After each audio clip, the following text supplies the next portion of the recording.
Chapter 4. In Deep Trouble. At the same hour, in the kitchen, Luna had other plans for the day. While the other kids were doing hard labour in the basement, she and Ron had snuck into the kitchen to get their hands on some of old Mavilda's baked goods she was preparing for one of the Baron's business meetings. Surely no easy task to pull off. Eating sweets in the middle of the day was strictly forbidden. But that wouldn't stop them. By using their secret passage between the second and third floors, Luna had devised a plan on how she and Ron could get their hands on the goods and retreat to a safe location. The passage was quite narrow, but wide enough for them to fit through, and it just so happened that this small crawl space was located directly over the kitchen, where the sweet scent of vanilla filled their hearts with delight. Every child knows the feeling of temptation, especially when it comes to treats that were off limits. For Luna and Ron, the thrill of disobeying a rule heightened their playfulness and plotting daring escapes. They relished the idea that they had a little secret, one that allowed them to step outside the confines of strict rules and indulge in a moment such as this. Their imaginations ran wild as they envisioned the delicious bites of sweetness melting on their tongues, the sheer euphoria that came with such indulgence. If they could time their descent just right, they would bask in the glory of their success, enjoying the spoils before anyone discovered their deceit. Ron removed one of the boards that was loosely placed and peered down at the table below. There he spotted old Mavilda, a monstrous woman with the face of a wild boar and a stench which made your eyes run. She was placing a tray of fresh baked tarts with cream filling and honey-stuffed muffins right from the oven. There also stood a glass plate with a chocolate cake, topped with powdered sugar. Already Luna and Ron could feel their mouths water, gazing down at the sweets. The golden tarts glistening in the light, the muffins so fluffy they seemed to promise a taste of heaven, and the cake, rich and dark, beckoning them with its alluring scent of chocolate mingled with the crispness of the powdered sugar. In the kitchen below, the clattering of dishes and the whoosh of the oven's door created an exciting soundtrack to their heist. They quietly giggled as they strategized their next moves, whispering in hushed tones, careful not to alert old Mavilda to their presence. The thrill of the heist made it all the more exciting. "Operation Sweet Surprise may now commence," Luna declared, her voice a playful whisper. "Is everyone ready?" Ron gave a confident thumbs up. "All set, going for engagement." He leaned forward, peering down at the scene unfolding below, just as Mavilda settled into her chair for her mid-morning coffee. Luna gently placed Henwin onto her shoulder. Then she secured a sturdy rope around Ron's waist. "Are you absolutely positive this plan will work?" he asked nervously, a note of doubt creeping into his tone. Luna met his gaze with a knowing wink. "Crystal," she assured him. The coast was clear. All the lunch ladies were absorbed in their coffee break, their chatter filling the air with muffles and chatter. The opportune moment had arrived. Ron began his slow descent, hanging precariously over the table. In one hand, he clutched a canvas bag, his primary tool for the mission. He carefully manoeuvred himself, aiming to reach the delectable tarts displayed on the table. "Just a little further now," he murmured, his voice barely audible. "A little closer, closer still." The lunch ladies remained oblivious, lost in their animated conversation, their laughter like a chorus of cackles. "Nearly there." "Hurry, Ron! My grip won't last forever." Luna grunted quietly, her arms straining as she held the rope taut. "I can't keep you suspended for much longer." Ron's face lit up with triumph. "Bingo," he beamed. He quickly began stuffing the bag, gathering almost every tart and sweet treat within reach. Old Mavilda, meanwhile, continued to sip her coffee, emitting soft grunts, much like a warthog, her feet resting comfortably. Ron had managed to collect a bountiful haul of pastries and sugary delights when, without warning, Henwin leapt from Luna's shoulder directly onto Ron's head. "Henwin, no! Get off my face, you little pest!" Ron growled, his frustration boiling over. The sudden commotion caused old Mavilda to rise from her chair. Hearing the noise, she turned her head and let out a piercing squeal, akin to a frightened pig, the moment she spotted the boy dangling from the rope. "Oh no," Ron said, shocked. Luna, time to go." "I can't hold on any longer," Luna grunted. She was struggling to pull him up. The rope suddenly slipped from her grasp. Ron tumbled onto the table with a thud. This unexpected impact sent Henwin, the squirrel, flying. He landed squarely on old Mavilda's head.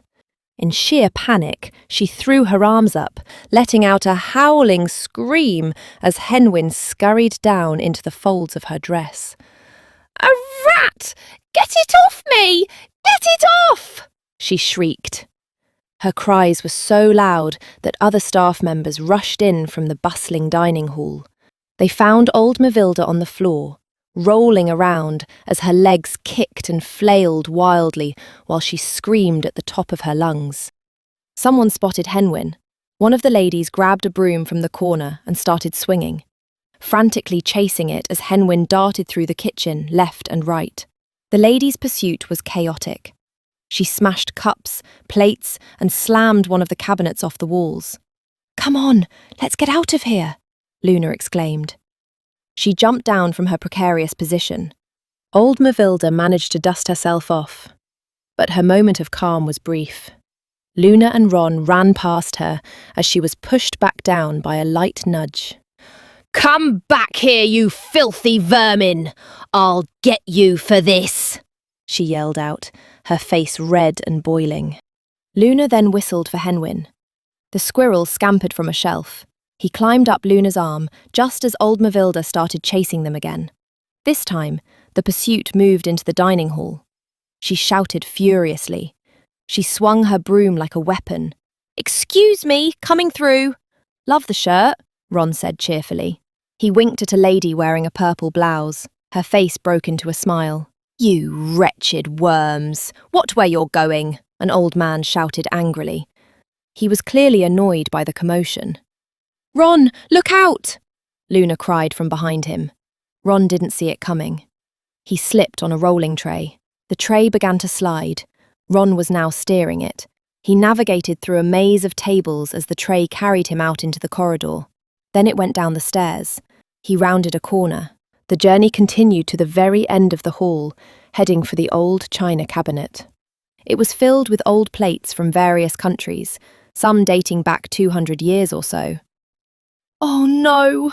Luna screamed.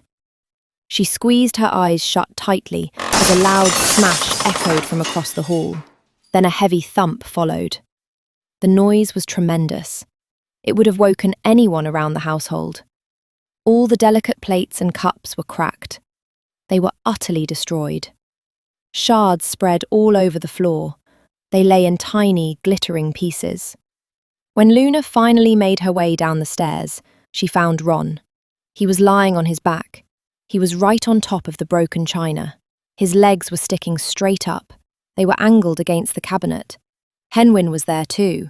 He jumped onto Ron's head and then proceeded to lick his nose. A tiny bit of chocolate had smudged it. "Whoa, what a ride," Ron said with a grin on his face. Luna was relieved. She was glad he was unharmed. "You're lucky you didn't get squashed, you doofus," she snickered. Her voice was light. "What can I say?" Ron replied with a shrug. "I'm a natural." Luna just giggled at his comment. Suddenly, she was startled. She heard the maids approaching from the upper levels. "We'd best get our tails moving. I don't want to see old Mavilda's face, not if she catches us breaking the china," Luna whispered urgently. She grabbed Ron by the arm. She helped him to his feet. "Come on, Henwin," she urged. The trio ascended swiftly to the third story. This grand mansion presented a bewildering labyrinth. Twists and turns were everywhere. Countless nooks offered perfect hiding places. Luna and Ron scrambled upwards, seeking refuge. They darted into the closest broom cupboard. "Do you think they saw us?" Luna's voice was a mere whisper. Her gaze remained fixed on the cupboard door.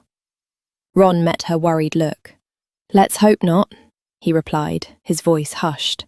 "I really don't fancy mucking out stables until I'm old and grey." Luna couldn't help but smile. "You mean, unless it's your own room?" Ron feigned offence. "Exactly." "Hey," he frowned playfully. Luna let out a soft giggle. "Oh, I'm only teasing," she snickered. From their concealed spot, the distant sounds of adults searching reached their ears, all while the two conspirators revealed their pilfered treasures. "Ah, time for a proper feast," Ron announced. "I'll take the big one," Luna declared.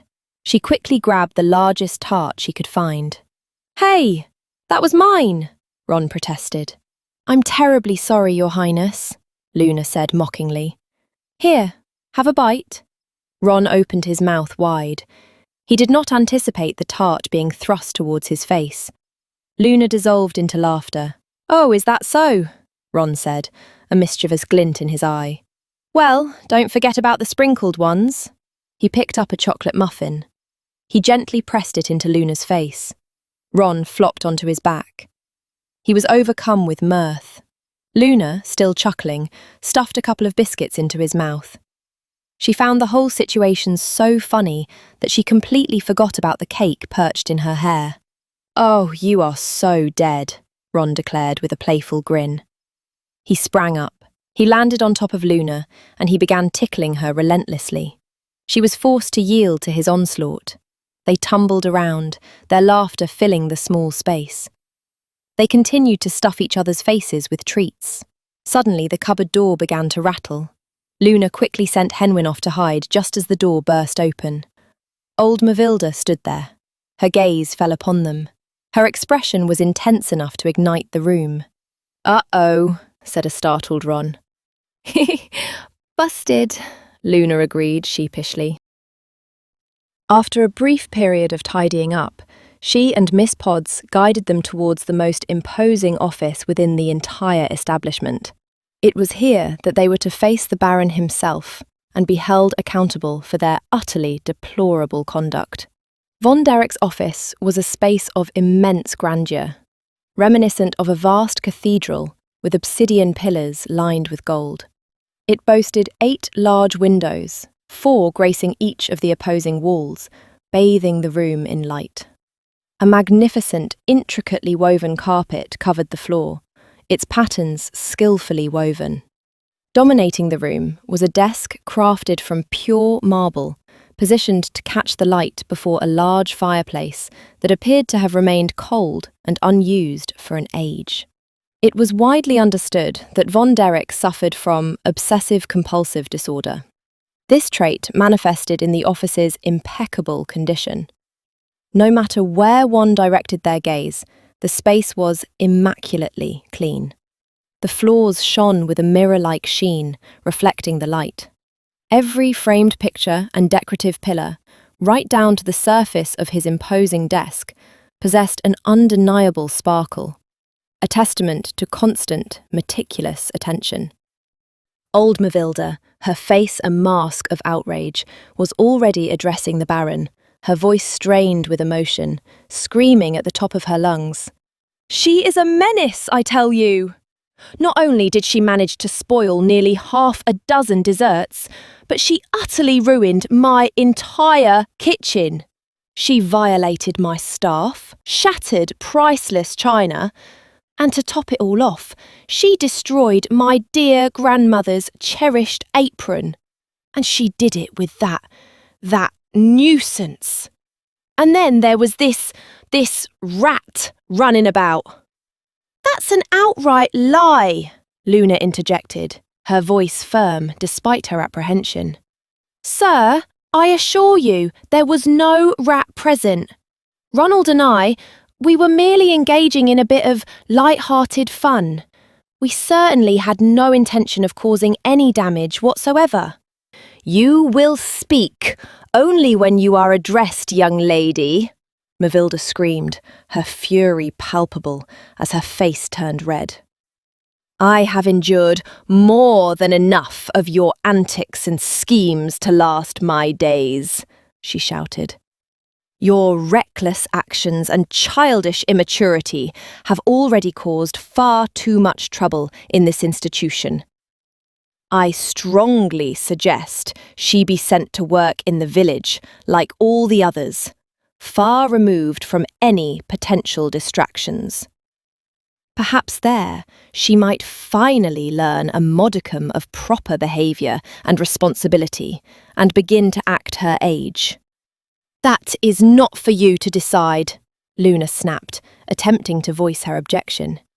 Not another word from your lips, Mavilda shouted, her tone leaving no room for argument. You and your little companion will be deprived of all desserts for an entire year. Your meals will consist solely of cabbage stew and a crust of bread for the remainder of the weekend. What? Ron cried out, his voice filled with disbelief. You cannot possibly allow her to treat us in such a manner. She is merely a nasty, unpleasant old woman. Why, you sniffling little! How dare you question my authority? I'll see to it that you both are. Enough! The booming voice of the Baron echoed from across the room, silencing everyone as he sharply struck his cane against the tiled floor. A profound silence fell upon the room. If there was one individual Luna harboured a distinct dislike for, it was the Baron von Derrick himself. His broad shoulders and remarkably slender frame presented a striking, almost opposing figure against the natural light streaming through his absurdly large windows. His long silver hair slanted to one shoulder, a high collar framing an ornate suit and waistcoat adorned with an intricate floral design and gold buttons. His face bore a resemblance to that of an agitated crow and a prominent nose that jutted out like a sharpening beak. His voice possessed the resonance of a deep trumpet, and his command of language was that of a fearsome man, exuding authority and power through his words alone.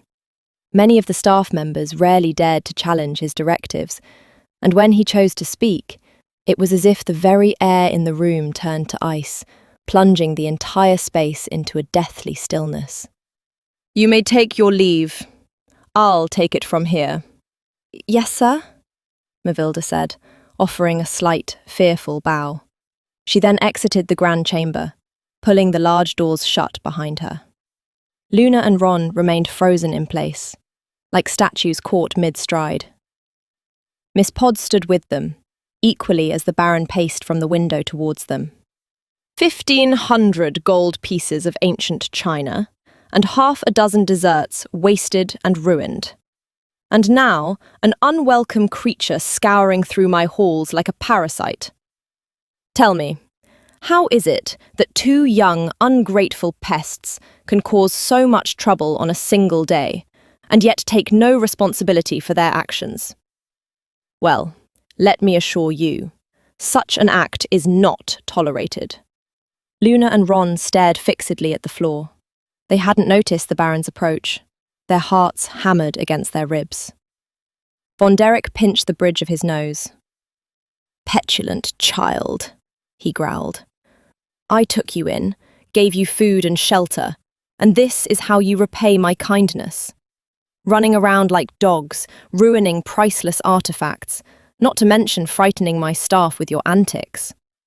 I expected more coming from you, dear nephew, and here you stand with no further excuse. Outrageous. With all due respect, sir, Ron managed to force out the words. I meant no disrespect. Your great kindness and generous hospitality are immeasurable. I humbly ask for your forgiveness. Please take pity on those below you. The Baron promptly grabbed Ron by the cheeks with an icy stare.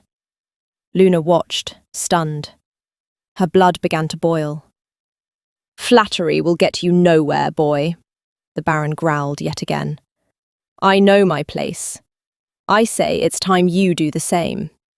Of all the things I have done, opening up my home, giving you food and shelter, and you dare mock me with insolence. Your mother meant a great deal to me, and by her memory, I will not have one snivelling whelp disgrace her good name, not with such reckless disobedience. Is this how you wish to honour her?" "No, sir," Ron mumbled, his voice dull and saddened. "I thought as much. This little act will not go unpunished. You'll be confined to your room for the rest of the weekend. That way, I can keep an eye on you and make sure no further antics are pursued. And as for you, young lady, you have been nothing but a nuisance from the moment you learned to walk. Your arrogance and disobedience have caused me more than I can afford, and such will pay dearly within the house laws. Do not think for a moment that just because your sister works for me, you can go along unscathed. As punishment for today, you may continue your work in the cellar, along with all the other children's chores for the remainder of the week. 100 mittens as of today, followed by clearing out the stables and cleaning the entire western quarters from top to bottom. You do well to remember that as long as you serve under my house, you obey my rules. Is that understood?" Luna was not going to accept this passively. "Coming from you, sir," she replied with a firm face, "threats do not frighten me. They are as hollow and cold as the very walls of your own confinement. To work in solitude or out in the world is yet another taste of life, a path to freedom which can benefit me into becoming a greater person, perhaps even greater than thee.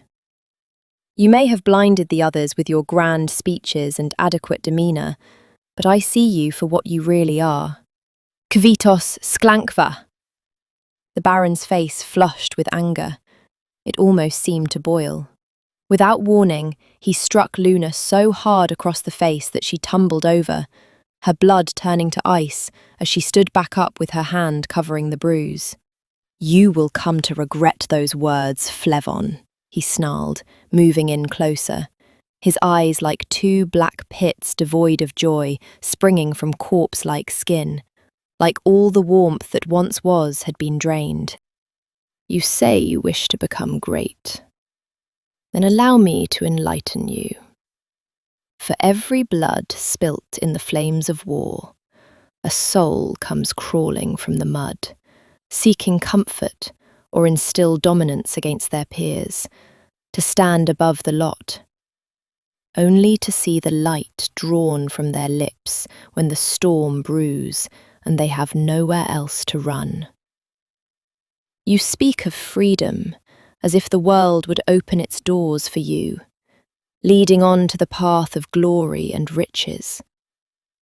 But know this, no man, no matter how great, can withstand the fire that lies just beyond those doors, and neither will you. If following the rules doesn't apply to you, I'm left with one choice. Lunadane Wendymuck, as of today, you are not to leave this property under any circumstances. Your recklessness has forced me to place you under house arrest in the Eastern Tower for the remainder of the year. This disobedience will no longer be tolerated. By Monday morning, you will be permanently removed from your sister's quarters and put under strict supervision within solitary confinement. That means no more foolishness, no more play, and no more hot meals or treats for the remainder of the summer, until you have paid off every last bit of the broken china. "That's not fair," Ron exclaimed. "You can't do this to her." Miss Podds had to hold him back. "Sir," she asked softly, "don't you think you are being a bit hard on the girl? She is just a child. Surely there has to be another way we can—" "Silence!" The Baron's voice boomed and slammed his cane on the cold floor. "My decision is final. I will not stand for this foolishness in this household, not even from this spoiled wild rat pestering my halls. It is time she acted her age, and until she learns to take responsibility for these actions, I will not be swayed by you or anyone else in this house. Is that clear?" The Baron stomped his cane, silencing the room, then moved closer with a stern look on his face, as Luna mustered the strength to look him in the eye. "Never question my authority again, little one. And if you insist on this foolish freedom of yours, I will have you locked away permanently and see to it that those pretty eyes never see the light of day again." Luna gave no reply. Her body felt cold and shivering, as if all the blood had been drained. The Baron leaned in closer. "I take it your silence is a way of understanding the means of your punishment. Don't ever question my authority, for upon my absence life goes on, but the fire instilled upon every youth will linger on, even as our voices fall silent. You will do well to remember that the next time you find yourself alone in the dark, and all other lights go out. Miss Podds, take this young lady up to the tower with the necessary materials, and keep her under close observation. I've had just about enough of this conversation. She will not be allowed to leave until 100 mittens are on the table. Then have her wash the floors from top to bottom. I'd expect them to shine by the following morning. You may leave." He then angrily glared over at Ron with an icy look. Ron felt a chill run down his spine. "And take this boy up to the kitchen. He can spend the rest of the day cleaning up the mess they caused." "Understood, sir," Miss Podds replied. She then tapped the two on their backs. "Come along, children. Let's not waste any more time. There is much work to do. Go on now." "Don't worry," Ron whispered to Luna. He took her hand. "We'll get you out of this. I promise." They walked out together. Luna smiled and nudged him gently with her shoulder. Later that afternoon, as the sun cast long shadows across the field, a little girl sat in the window of her room, glaring out, when a familiar figure suddenly emerged from the carriage that had pulled up by the fountain. It was Selina, who was coming home from her long 2-week business trip to the trade market. The driver helped her unload as she entered through the grand door. The little girl, bursting with excitement, sprang from her perch. She darted out of her room and down the hallway, her footsteps echoing through the quiet building. "Fellows! Fellows!" she called out, her voice ringing with childish glee as she bounded down the stairs. "Aunt Vivi is home!" The news spread like wildfire. 2 young brothers, who had been engrossed in a game on the stairwell's banister, immediately abandoned their play. They scrambled down to join the growing throng gathering at the main entrance. Within moments, every child in the day centre had dropped their activities and rushed to greet her. A wave of eager faces spilt into the hall. When Selina finally entered the doorway, her arms laden with bags from her travels, she was met with a symphony of warm smiles and joyous greetings. "Hello, children," she replied, her own smile reflecting their delight as she carefully navigated the doorway. All the children from the day centre had assembled to welcome her back. There was Jim, the eldest, at 10 years old. He was often seen as the most dependable and level-headed of the group.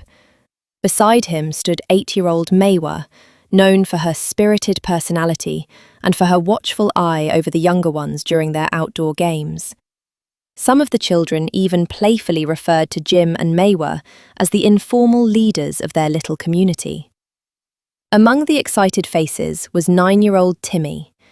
He was often a shy boy, but his kindness balanced his quiet nature. 7-year-old Josephine, the one who had first spotted Selina and raised the alarm, squeezed past 8-year-old Henry and his younger brother, 6-year-old Eric, who had been happily playing near the railings. And at the very front, clutching a small, brightly coloured doll, was little Tamara, the youngest at just 5 years old. Of all the children, Tamara adored Aunt Selina's stories the most. She always counted the days until Selina returned from her trips, no matter how short the distance. Even a 5-hour journey felt like an age when she knew her Aunt Vivi was away. "We missed you terribly, Aunt Vivi," said little Tamara with a soft lisp, adding to her charm as she tugged at Selina's dress. "Oh, I missed you all too, my little darling," Selina responded warmly, her gaze sweeping over the eager faces. "So?" she added, her tone shifting slightly to a more inquisitive one. "Have you all been good for the other grown-ups while I was away? No mischief or silly pranks, I hope?" Jim, a broad grin splitting his face, answered for the group. "Not at all, Ma'am," he replied. The other children murmured their agreement, their nods enthusiastic. Selina felt a wave of satisfaction wash over her. It was always reassuring to know they had behaved. "What's in the bag, Aunt Vivi?" Josephine piped up, her eyes wide with curiosity, fixated on the large canvas sack Selina had set down. Selina had indeed been busy during her travels, carefully selecting unique gifts for each child, treasures that held whispers of ancient times or fascinating historical significance. "Well, why don't you all go and wash up first? I'll meet you down at the day centre," Selina suggested. The children, practically vibrating with excitement, scattered like a flock of startled birds, racing upstairs to freshen themselves up, eager to discover what wonders lay within the mysterious bag. Selina watched them go, a gentle smile on her face. As she hung up her coat, a small frown creased her brow. Luna was usually the first one to greet her, always waiting at the window. Shrugging, Selina assumed Luna must be busy, or perhaps out with Ron at this hour. She made her way to her room, tidied away her belongings, changed into something more comfortable, and then headed down to the Children's Day Centre.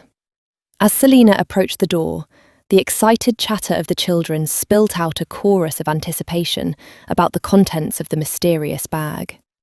"Settle down, children, settle down," Selina said gently as she entered, moving towards her usual spot by the window. Once the bag was on the floor, it became an even greater focal point, the boys already jostling for position, desperate to be the first to glimpse inside. "Hey, I want to see!" Timmy exclaimed, his voice full of urgency. "I was here first," Jim protested, pushing forward. "No, you weren't. Get off!" Maywar retorted, expertly sidestepping Jim and asserting her own claim. Now, let us all behave," Selina commanded, her voice firm but kind. "There's no need to argue. I've brought gifts for each and every one of you." A cheer erupted from the children. Finally, able to sit, Selina reached into the bag and pulled out a small wooden box.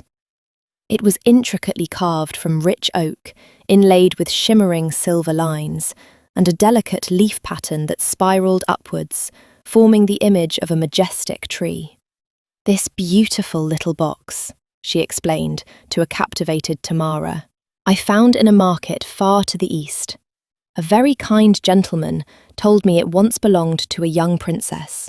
He said it was her most cherished possession, passed down through many generations of her family." "Wow," Tamara whispered, her fingers tracing the delicate carvings before she carefully opened the lid. A soft, melodious tune began to play, a lullaby that seemed to weave itself into the very air. "It plays my favourite melody," Selina exclaimed, her eyes sparkling with delight. She continued her gift-giving. "And for you, Timmy," she announced, pulling out a pair of sturdy brown leather boots. They were lined with soft golden thread and fastened with a polished metal buckle. "These were a bit tricky to find," she admitted. "I had to pull a few strings to get my hands on these. Treasure them well." "Thank you," Timmy replied, his voice barely a whisper, clutching the boots as if they were made of glass. "Maywar," Selina called. The little girl stepped forward eagerly. "This enchanting silver mirror," Selina said, presenting the gleaming object. "I acquired it from a very special old lady. Legend has it that it once belonged to a wise woman of the woods. They say that on a full moon, if you gaze into it, you can catch a glimpse of the person you are destined to marry." "Whoa!" Maywar breathed, turning the mirror over and over, mesmerised by its magical properties.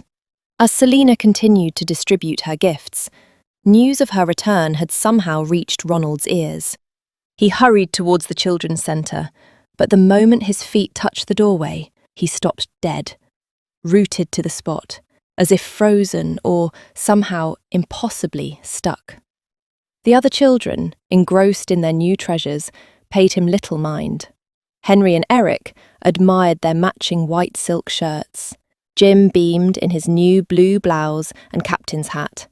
And Josephine was already twirling in a dress that made her look every bit the princess. Everyone was delighted with their presence.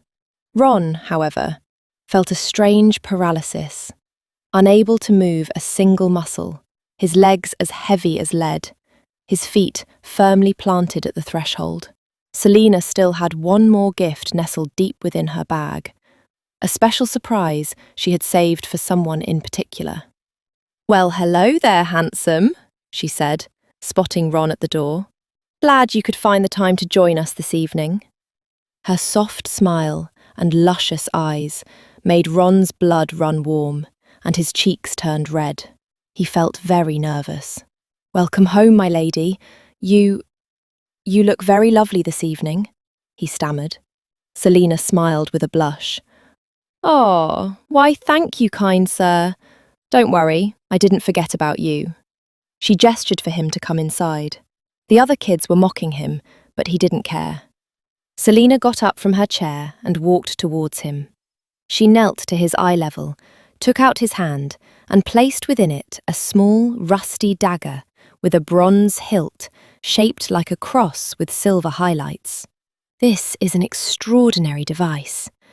A merchant gave it to me after I helped him sort out old antiques at his shop.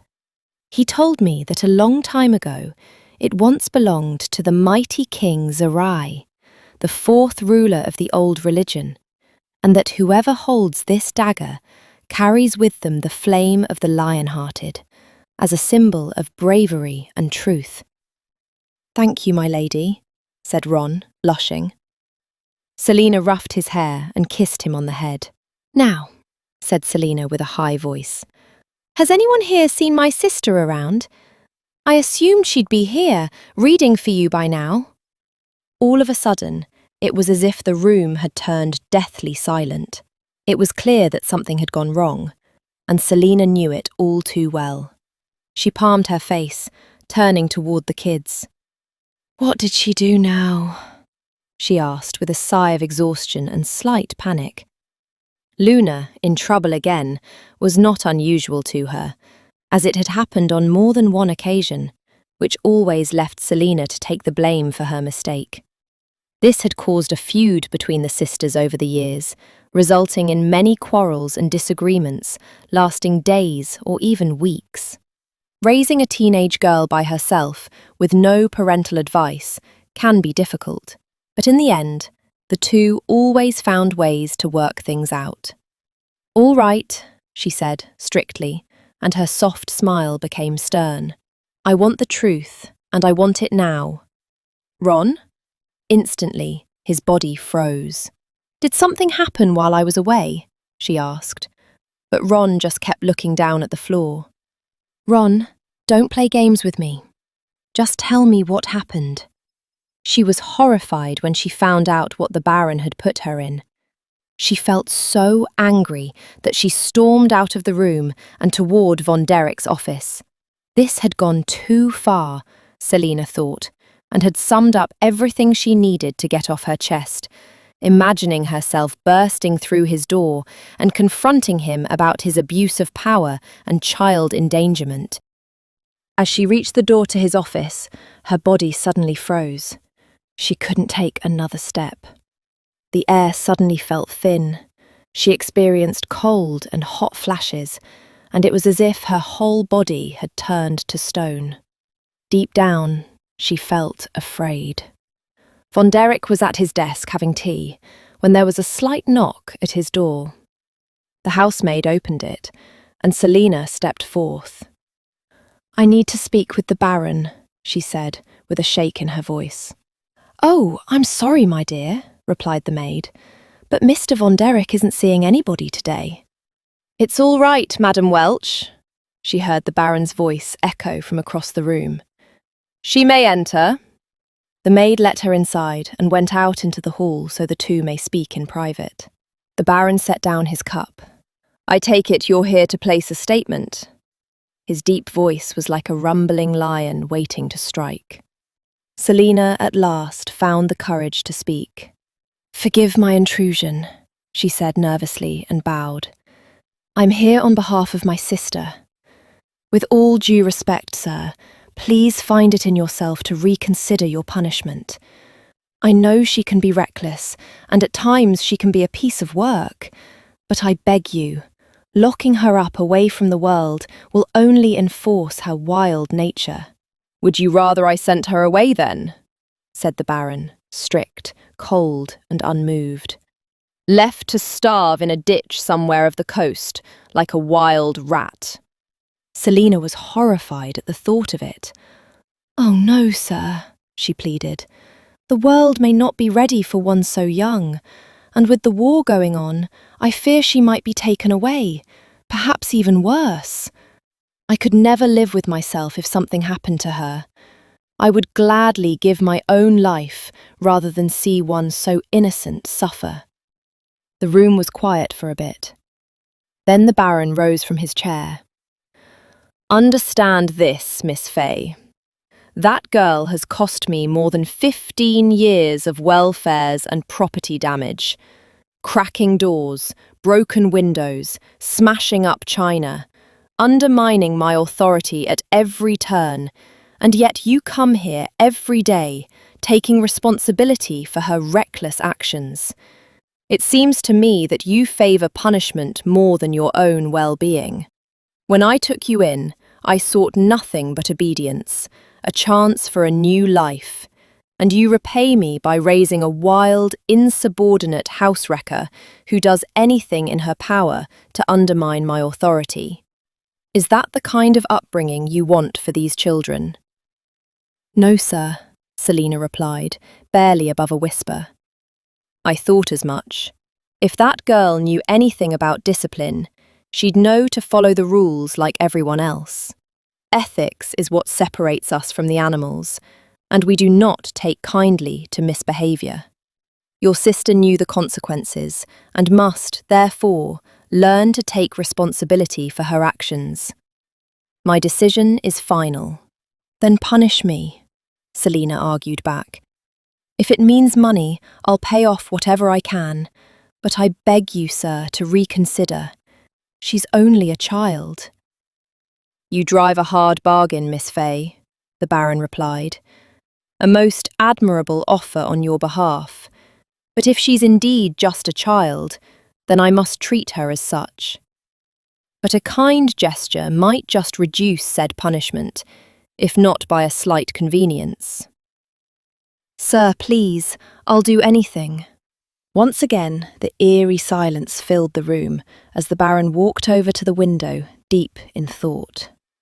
"Very well," he said finally, his cold gaze peering out the windows.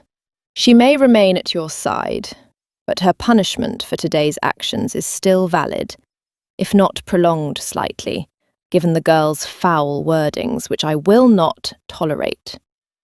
She may return to her quarters by the end of her 16th birthday, and I'm being generous. No more, no less." Selina bowed slightly. "Thank you, sir. You have my deepest gratitude." "Don't flatter yourself, Miss Fay," the Baron growled. "I may have reduced her sentence, but that does not leave you off the hook. When I founded this facility, I devoted my life to helping those in need. Yet there are those who continue to undermine my position, when in fact every soul that enters this house is mine to mould, to enforce discipline and shape the minds of the youth for a better tomorrow. The world is harsh, and it is times like these that we put our thoughts and minds together to evade the coming storm. The Children's Day Centre was set up to teach those little pests a proper education, not to cloud their heads with nonsense stories about fairies. And yet someone feels the need to waste precious resources, filling my libraries with tales of dragons and monsters. In times of war, the real monsters are the ones we face every day. Stories are nothing but distractions, a selfish act to undermine that which is most important, clouding the minds of hundreds of impressionable youth while scraping the bottom of the barrel. I've spent far too long watching you poison the minds of those little vermin. No, clearly there is only one solution for all this madness. Surely you can't mean that, Selina cut in. A world of wonder doesn't undermine years of discipline and learning. Yet one weak link is all it takes before everything crumbles. The Baron burst into a roar. As of today, the Children's Day Centre is hereby terminated. There will be no more playdays, no more storytelling, and if any one of you so much as sets one foot in that place, or I hear one more word about dragons in my household, then God so help me, I will see to it that you and that little vermin are driven from these marks back to the hole whence I plucked you from. Do we have an understanding? His voice howled throughout the room that Selina fell silent. Yes, sir, she replied in a brittle voice, barely above a whisper. Good. Let this be a lesson for both of you. I am not one to be trifled with, and you will do well to remember that my word is law. I will call you to my office by the end of the week for a special assignment. And Miss Fay, his icy voice echoed from across the room, I am a man of my word. If your sister ever crosses me again, there will be dire consequences, and that includes you as well. Are we clear? The Baron then sat down at his desk. Understood, Selina replied, shaking, holding back the tears. You may leave, cried the Baron. Selina bowed her head and stormed out the door. She ran down the stairs from the office. Each step became heavier until she found herself sitting down at the bottom of the steps, her arms wrapped around her face while resting on her knees, crying. There she sat by herself in utter silence. Even though it wasn't clear what the task was, that last remark made Selina sick to the stomach, and to be stripped of the one thing she cherished most was something she couldn't bear without breaking into tears. A few moments later, Ron was coming down the stairs from the western quarters. Aunt Vivi, he asked softly, is everything all right? Selina was startled for a bit, but her sad face quickly dissipated and she wiped the tears on her sleeve. I'm all right, sweetheart, she said, smiling. It's just been a very long day, that's all. Ron could easily see something was bothering her. He smiled and sat down beside her. He leaned in close with rosy cheeks, and Selina held him close, resting her head on his red hair. I made this for you in art class, he said, and gave her a small wooden emblem carved into a bird and threaded on a black string. It was supposed to be a swan, but it ended up looking like a duck. Ron, it's beautiful, Selina said, moved by his gesture. Thank you, sweetie. Then she kissed him on the forehead. I'll treasure it always. Ron's cheeks turned red. The two sat quietly for a moment, leaning on each other, when, moments later, Morgan returned from his routine round of the garden, carrying a wooden case and an old rusty axe resting on his shoulder. Morgan! Ron shouted and ran towards him. Hey, little buddy! Morgan replied with open arms, lifting him up. I heard you got into trouble again. You've got to be more careful. I've heard the Baron can be a real nasty man towards people. So from now on, you come to me should anything happen, all right? Wouldn't want to pluck you out of a tree again. You have my word, Scout's honour, Ron smiled. That's my little man. Morgan's face came to a warm smile when he saw Selina approaching him. The Baron can be nasty sometimes, you say, she said playfully. Well, I've heard that gardeners can be a stubborn kind, bold-headed, and at times scornful if ignored for prolonged periods. She placed her arms around his neck, which brought forth a warm smile. "Well, aren't you a sight for sore eyes?" said Morgan, still smiling. "When did you get back?" "You know me," she replied, leaning into him. "I like to make an entrance." Since that first meeting in the village, Morgan and Selina became close friends, sneaking off in the middle of the night to watch the moon, away from any prying eyes, and seeing how strict the rules were. Their little escapades were filled with the excitement of being together, under a blanket of stars, fostering a sense of intimacy that would bloom into something much deeper over time. While Luna was at daycare, Morgan would be the one transporting Selina to and from work. This responsibility not only allowed him to be part of her daily life, but also provided a wonderful opportunity for their bond to grow even stronger. In those quiet moments, driving through the winding roads, they would share their thoughts about dreams and aspirations. As time went on, their friendships deepened with mutual respect and admiration, late-night study sessions that turned into heart-to-heart conversations, spontaneous road trips filled with music and quiet evenings spent getting lost in the pages of their favourite stories. Morgan's playful teasing and Selina's enthusiasm for life created a perfect balance that brought out the best in each other, forging a powerful chemistry that neither of them could ignore. Morgan felt drawn to Selina's spunky and infectious attitude, admiring how she approached challenges with a bright smile and unwavering determination, inspiring him to embrace his own goals with the same fervour. Meanwhile, Selina herself cherished every moment she spent with Morgan. His kind nature and optimism were like a shining light in the quiet darkness, providing a safe space, like a calm oasis amidst a raging storm. And soon, the two would confess their love for each other. Although they had to keep their relationship a secret from the rest of the staff, they would spend every fleeting moment they could muster, embraced in each other's arms, finding solace and happiness in the quiet connections they shared away from the scrutiny of others.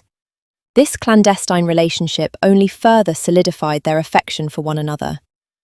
They learned to appreciate even the smallest of gestures, the way Morgan would brush a strand of hair behind Selina's ear, or how Selina would laugh at Morgan's silly jokes, even those that weren't particularly funny. These simple acts became cherished memories that they would carry in their hearts. Then, on the 20th of the long green hours, a day that held significance for both of them, Morgan at long last asked Selina to marry him. It was a moment filled with nervous anticipation and overwhelming love. The air was thick with emotion as he knelt and pulled out a small, shimmering ring belonging to his grandmother. His heart raced as all the memories they had shared rushed through his mind. The moonlit escapades, the laughter, the adventures, and the quiet moments that felt like home. Selina's reaction was instantaneous. With a blushing smile that radiated joy, touching her cheeks with a hint of disbelief, she responded with a heartfelt, "Yes!" That simple word was the beginning of a new chapter in their lives, one they would embark on together against the fires of the world. As they stood there, wrapped in their moment, the two shared a kiss, with Ron standing beside them, a look of envy in his eyes. He couldn't help but reminisce about his own relationship with Selina. He had once dreamt of being the one standing beside her, sharing kisses and moments filled with warmth. But alas, what would a 12-year-old offer such a divine princess? His feelings were complex. While envy bubbled beneath the surface, there was also a deep-seated happiness for his friends, as he looked up to Morgan as a big brother, and nothing would ever change that. Selina enveloped Morgan in a powerful embrace. "I missed you so much," she murmured, her voice thick with emotion. Morgan returned the hug with equal warmth. "I missed you too," he replied, a genuine smile gracing his lips. Selina leaned her head close to his. "There's something I've been meaning to tell you, but I wasn't sure it was the right time." Morgan felt her body trembling slightly, but before he could ask what it was, Ron, the eager boy that he was around his favourite person, pulled Morgan away from the heartfelt reunion. "Come on," he said, tugging at his arm. "I want to show you this new house I built for the birds, and this new invention Alfred helped with." Morgan chuckled, a playful glint in his eye. Whoa, slow down there, sports. Selina, you wouldn't mind if we... Selina, sensing their boyish enthusiasm, shook her head, a warm smile softening her features. "No, not at all," she snickered. "You two go ahead. I have a mountain of things to catch up on here. I'll see you both later this evening." With a final wave, the two boys darted off towards the outdoors, their excitement palpable. As their footsteps faded, Selina's shoulders slumped slightly. A wave of weariness washed over her as she lowered her gaze, the enormity of the day settling in. Taking a deep breath, she slowly began to make her way up the stairs, heading towards the quiet solitude of her room, no doubt a mess after a prolonged weekend.